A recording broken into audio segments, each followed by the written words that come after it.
जनपद इटावा में दौरे पर पहुंचे उत्तर प्रदेश के मुख्यमंत्री योगी आदित्यनाथ। उत्तर प्रदेश के मुख्यमंत्री ने सैफई मेडिकल यूनिवर्सिटी का निरीक्षण किया, जिसमें उन्होंने ऑक्सीजन प्लांट का अधूरा काम देखकर बेहद नाराजगी जताई। उन्होंने कहा है कि यह निर्माण कार्य 18 मई तक पूरा हो जाना था, लेकिन अभी तक नहीं हुआ है। जिसके बाद उन्होंने राज्य में कोविड-19 को लेकर अधिकारियों के साथ बैठक भी की। उन्होंने कहा है कि प्रदेश में हर किसी को कोरोना की वैक्सीन लगाई जाएगी। कल तक जो लोग वैक्सीन का विरोध कर रहे थे, आज वह लोग वैक्सीन का समर्थन कर रहे हैं। उन्होंने कहा है कि प्रदेश में पत्रकारों और न्यायपालिका से जुड़े हुए लोगों को जिला स्तर पर कैंप लगाकर वैक्सीन लगवाने की तैयारी सरकार द्वारा की जा रही है। कोरोना की तीसरी लहर आने से पहले ज्यादा से ज्यादा लोगों को वैक्सीन लगाने का प्रयास किया जा रहा है। उत्तर प्रदेश में 30 अप्रैल तक एक्टिव केस 3,10,000 तक पहुंचे थे। आज ये संख्या घट करके मात्र 94,000 पहुंच गई है। मान सकते हैं 2,16,000 एक्टिव केस कम हुए हैं पिछले 21 दिनों में उत्तर प्रदेश के अंदर। इसके लिए टेस्ट क्षमता बढ़ाई। उत्तर प्रदेश ने आज 3,07,000 टेस्ट किए हैं। 24 घंटे में 3,07,000 टेस्ट। और अगर हम लोग पूरे प्रदेश के अंदर कोरोना कालखंड में किए गए टेस्ट की बात करें तो ये संख्या हमारी 4,65,00,000 को क्रॉस कर जाती है। देश के अंदर सर्वाधिक टेस्ट हैं। पॉजिटिविटी रेट एक समय उत्तर प्रदेश के अंदर लगभग 17% के आसपास पहुंच चुकी थी। आज वह घट करके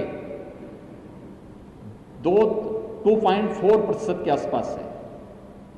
CFR प्रदेश का 1% के आसपास है। रिकवरी रेट 93% से अधिक है, जो देश के अंदर सबसे अच्छा है। ये प्रदेश के अंदर जो कार्य किए जा रहे हैं उसको लेकर के जो एक अभियान प्रारंभ हुआ है उसका एक हिस्सा है। और ऐसे ही हम लोगों ने, यहाँ की टीम ने, इटावा की जो हमारी टीम है, यहाँ के माननीय जनप्रतिनिधियों ने, यहाँ के प्रशासन ने, यहाँ के हेल्थ वर्कर्स ने, यहाँ की जो कोरोना वॉरियर्स हैं, स्वयंसेवी संगठन हैं, इन सब ने मिलकर के जो कार्य किया है उसके अपेक्षित परिणाम सामने आए हैं। एक समय यहाँ पर जो पॉजिटिविटी थी वह 30% के आसपास पहुँच गई थी। आज वो घट करके 2 से नीचे आ चुकी है। निगरानी समिति बेहतर तरीके से स्क्रीनिंग का काम कर रही है। टेस्ट क्षमता बढ़ाई गई है, बेड्स बढ़ाए गए हैं, सुविधाएं बढ़ाई जा रही हैं। ये निरंतर कार्य किए जा रहे हैं। और मुझे बताते हुए प्रसन्नता है कि जहां प्रदेश में हम लोगों ने अब तक 1,62,00,000 से अधिक लोगों को निःशुल्क वैक्सीन दिया है, वहीं इटावा ने भी 1,20,000 वैक्सीन इटावा जनपद में भी अब तक उपयोग हुए हैं। वैक्सीन ये सभी निःशुल्क दिए जा रहे हैं। अब तो उत्तर प्रदेश में दिए जाने वाले वैक्सीन के कार्यक्रम को जो आदरणीय प्रधानमंत्री जी ने 16 जनवरी को पूरे देश के अंदर लॉन्च किया था, जो लोग उस समय विरोध करते थे वैक्सीन का, आज वे लोग वैक्सीन की पैरवी कर रहे हैं। वैक्सीन ये फ्री में दिया जा रहा है 45 सेवाओं पर भारत सरकार के सहयोग से, और 18 से 44 के बीच में प्रदेश सरकार स्वयं वैक्सीन खरीद करके इस वैक्सीनेशन के अभियान को आगे बढ़ा रही है। 18 से 44 के बीच में अभी हम लोग 23 जनपदों में इसको लेके चल रहे हैं। हम धीरे धीरे करके इसका विस्तार कर रहे हैं। हमारा प्रयास है कि जून में जितना वैक्सीन हम प्रतिदिन दे रहे हैं इसको हम दुगना से ज़्यादा बढ़ा करके अधिक से अधिक लोगों तक इसके कवरेज को पहुंचाने की व्यवस्था करें। प्रदेश ने वर्तमान परिस्थिति में कोरोना के खिलाफ जो अभियान प्रारंभ किया है ये तो सफलतापूर्वक आगे बढ़ ही रहा है। हमने 3rd वेव की आशंका के भी समाधान की कार्रवाई अभी से कर दी है। हर मेडिकल कॉलेजेस को 100 बेड का पीडियाट्रिक ICU बनाने के लिए निर्देश दिए गए हैं। हर डिस्ट्रिक्ट हॉस्पिटल में भी 25 से 30 बेड का पीडियाट्रिक ICU के निर्माण की कार्रवाई प्रारंभ कर दी गई है। ऑक्सीजन प्लांट प्रदेश के अंदर 300 से अधिक वर्तमान में या तो निर्माणाधीन है या प्रस्तावित किए गए हैं, जिससे हर जनपद ऑक्सीजन में आत्मनिर्भर हो सके।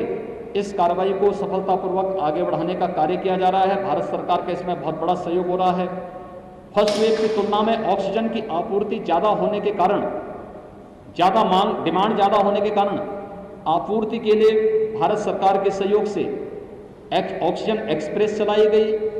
एयरफोर्स के विमानों के माध्यम से ऑक्सीजन की आपूर्ति में सहयोग लिया गया और ऑक्सीजन में कहीं कोई दिक्कत न हो, इसके बारे में निरंतर नित नए प्रयास केंद्र और प्रदेश सरकार के द्वारा किए जा रहे हैं और आने वाले समय में हर जनपद ऑक्सीजन के क्षेत्र में आत्मनिर्भर होगा। प्रदेश सरकार ने यह भी तय किया है, अभी जो हमारी कार्रवाई चल रही है, एक तो कम्युनिटी किचन, हर जनपद में कम्युनिटी किचन का प्रारंभ, हर जरूरतमंद को, रिक्शा चालक है, ई रिक्शा चालक है, स्ट्रीट वेंडर है या मरीज के परिजन हैं, उनको भोजन मिल सके। मरीजों का उपचार निःशुल्क है। जो सरकारी हॉस्पिटल में या सरकार के द्वारा टेक ओवर किए गए हॉस्पिटल है, वहां पर निःशुल्क उपचार की, भोजन की व्यवस्था हर पेशेंट को उपलब्ध कराई जा रही है। लेकिन जो हॉस्पिटल जहां पर हॉस्पिटल में चूंकि हम कोरोना कर्फ्यू में हैं, तो मरीज के परिजन, रेस्टोरेंट बंद चल रहे हैं। ये बात कहिए, हर प्रशासन को निर्देशित किया गया है कि मरीज के परिजनों की भी व्यवस्था कम्युनिटी किचन से कम 2 समय का भोजन की व्यवस्था उन लोगों के लिए जरूर हो। और ये व्यवस्था मैं धन्यवाद दूंगा अपनी विधायक को, जिन्होंने यहाँ पर सफाई में, इस मेडिकल कॉलेज में स्वयं उन्होंने अपनी ओर से एक निःशुल्क कैंटीन प्रारंभ किया है। जिला हॉस्पिटल में भी यहाँ पे व्यवस्था चल रही है और भी जगह पर जो कार्यक्रम चल रहे हैं। ऑक्सीजन प्लांट इन लोगों ने न केवल यहाँ पे हॉस्पिटल में उपलब्ध कराए हैं, बल्कि CSCs में भी उपलब्ध करवाने की कार्रवाई की है। एक जागरूक जनप्रतिनिधि के रूप में जिस प्रकार के दायित्व का निर्वहन होना चाहिए, उस कार्यक्रम को ये लोग निरंतर आगे बढ़ाने का कार्य कर रहे हैं। इन्होंने सफलतापूर्वक उस कार्यक्रम को आगे बढ़ाया है। केंद्र सरकार के द्वारा प्रधानमंत्री गरीब कल्याण पैकेज के अंदर मई और जून में हर व्यक्ति को, हर गरीब जरूरतमंद को निःशुल्क खाद्यान्न वितरण की व्यवस्था 20 मई से प्रारंभ हो गई है। 30 मई तक ये कार्यक्रम चलेगा। मई प्रथम सप्ताह में हम लोग प्रदेश सरकार के द्वारा भी निःशुल्क खाद्यान्न हर एक जरूरतमंद को, 15 करोड़ से अधिक लोग उससे लाभान्वित होंगे। 3 महीने तक ये व्यवस्था हम पहले चरण में लेने जा रहे हैं। जून, जुलाई और अगस्त में हर जरूरतमंद को ये भोजन, निःशुल्क खाद्यान्न, ड्राई राशन उपलब्ध करवाने का कार्य होगा। इसके साथ ही सरकार ने यह भी तय किया है, उस हर जरूरतमंद को, जो जरूरतमंद स्ट्रीट वेंडर है, रिक्शा चालक है, ई रिक्शा चालक है, कुली है, पल्लेदार है, नाऊ है, धोबी है, मोची है, या इस प्रकार की जो एक कैटेगरी है, जिन लोगों को जो डेली कमाते हैं उनके उसी से व्यवस्था चलती है, उन लोगों को भी हम लोग न केवल राशन बल्कि भरण पोषण भत्ता भी उनको जून माह में उपलब्ध करवाने की कार्रवाई। श्रमिक हैं, लगभग 2 करोड़ लोग इससे लाभान्वित होंगे। श्रमिक और इन सभी को, श्रमिक वर्ग को, संगठित और असंगठित क्षेत्र के श्रमिकों को पहले से सामाजिक और स्वास्थ्य की गारंटी सरकार ने उपलब्ध करवाई है। हर एक श्रमिक को 2 लाख, दुर्घटना होने पर 2 लाख की उनको सामाजिक सुरक्षा की गारंटी और 5 लाख रुपए का उनके लिए स्वास्थ्य बीमा का कवर उपलब्ध करवाने की कार्रवाई सरकार ने पहले उपलब्ध कराई है। वर्तमान में उनको ये सुविधाएं अतिरिक्त प्रदान की जा रही है। सरकार ने तय किया है कि जून प्रथम सप्ताह में हम लोग प्रत्येक जनपद में, अभी हम लोगों ने जो अलग अलग कैटेगरी को हमने लिया था, पहले चरण में आपने देखा होगा 16 जनवरी से जब एक कार्यक्रम प्रारंभ हुआ था, हेल्थ वर्कर को हम लोगों ने पूरी तरह वैक्सीनेट करने की कार्रवाई की थी। इसके बाद कोरोना वॉरियर्स को लिया था, फिर 60 वर्ष के ऊपर के लोगों को लिया था, फिर 45 वर्ष से ऊपर के लोगों को 1 अप्रैल से प्रारंभ हो गया था। हम लोगों ने अभी 18 प्लस की वैक्सीन के कार्यक्रम को 1 मई से प्रारंभ किया और इसके बाद हम लोगों ने जब पहले चरण में 9 जनपद में, फिर इसको बढ़ा करके 18 जनपदों तक हम लोगों ने पहुंचाया, फिर 23 जनपदों तक हम लेकर के गए। हम लोगों ने इसके साथ ही यह भी जोड़ा कि हाईकोर्ट की दोनों बेंच में, हाईकोर्ट की लखनऊ बेंच और इलाहाबाद हाईकोर्ट, वहां पर न्यायिक अधिकारियों को और उनके वहां जुड़े हुए जो कर्मचारी हैं उनके और उनके परिवार के लोगों को वैक्सीन की कार्रवाई, और मीडिया के लिए भी हम लोगों ने 2 जगह, एक नोएडा में और दूसरा लखनऊ में सूचना भवन में, उनको वैक्सीन देने की कार्रवाई वहां पर दोनों जगह सफलतापूर्वक संचालित हो रही है। सरकार का अगला कदम है कि हर एक जनपद में हम न्यायिक अधिकारियों को और मीडिया को भी वैक्सीन देने के लिए अलग सेंटर उनके लिए बनाएंगे। जहां न्यायिक अधिकारी रहते हैं वहां पर हम लोग उनके लिए, जहां observation waiting area, observation area होगी या उनकी डिस्पेंसरी होगी, वहां पर उस प्रकार की सुविधा क्रिएट करके ये सुविधा वहां पर उपलब्ध वैक्सीनेशन की कार्रवाई को जोड़ेंगे। जहां पे प्रेस क्लब होगा या प्रेस क्लब नहीं होगा तो किसी अन्य सार्वजनिक स्थान पर जहां वेटिंग और ऑब्जर्वेशन एरिया देंगे, वहां पर इस वैक्सीनेशन के कार्यक्रम को भी हम युद्ध स्तर पर आगे बढ़ाएंगे, जिससे थर्ड वेव आने के पहले हम लोग इन लोगों को तो हम पूरी तरह वैक्सीनेट कर ही सकें, लेकिन साथ साथ ये भी व्यवस्था की जा रही है कि हम चिन्हित करेंगे कि 10 वर्ष से कम उम्र के जितने बच्चे हैं उनके माँ बाप को भी हम वैक्सीन से आच्छादित करने की कार्रवाई कर सकें और थर्ड वेव के पहले एक सुरक्षा कवच हर एक परिवार को भी उपलब्ध करवाने का कार्य कर सकें। सरकार की ये कार्रवाई वर्तमान में चल रही है।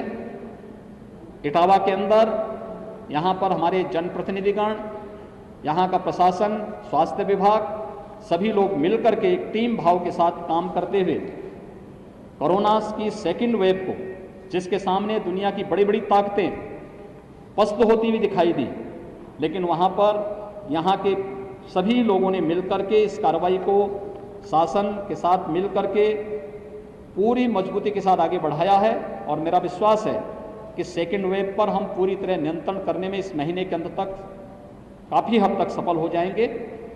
हम इसके साथ ही थर्ड वेव की भी अभी से हमारी पूरी तैयारी है और उसको भी हम सफलतापूर्वक आगे बढ़ाएंगे। मेरी आप सबसे भी अपील है, हम प्रत्येक नागरिक को कोरोना के प्रोटोकॉल का पालन करने के लिए प्रेरित करें, जागरूक करें। और वैक्सीन ये मुफ्त में दिया जा रहा है, इस मुफ्त में वैक्सीन के प्रति लोगों को जागरूक भी करें कि हर ये वैक्सीन सुरक्षा का एक कवच है, हर एक व्यक्ति को सुरक्षा कवच दे सकता है। हम वैक्सीन लगाने में परहेज न करें, बल्कि हर व्यक्ति वैक्सीन लगाएं। मुझे प्रसन्नता है कि इटावा जनपद में अब तक 1,20,000 से अधिक लोगों ने वैक्सीन लिया है और लोगों में इसके प्रति जागरूकता है। ग्रामीण क्षेत्र में भी CSCs को, यानी कॉमन सर्विस सेंटर को रजिस्ट्रेशन का केंद्र बिंदु बनाकर के हम इस कार्रवाई को आगे बढ़ाने का कार्य करेंगे। धन्यवाद।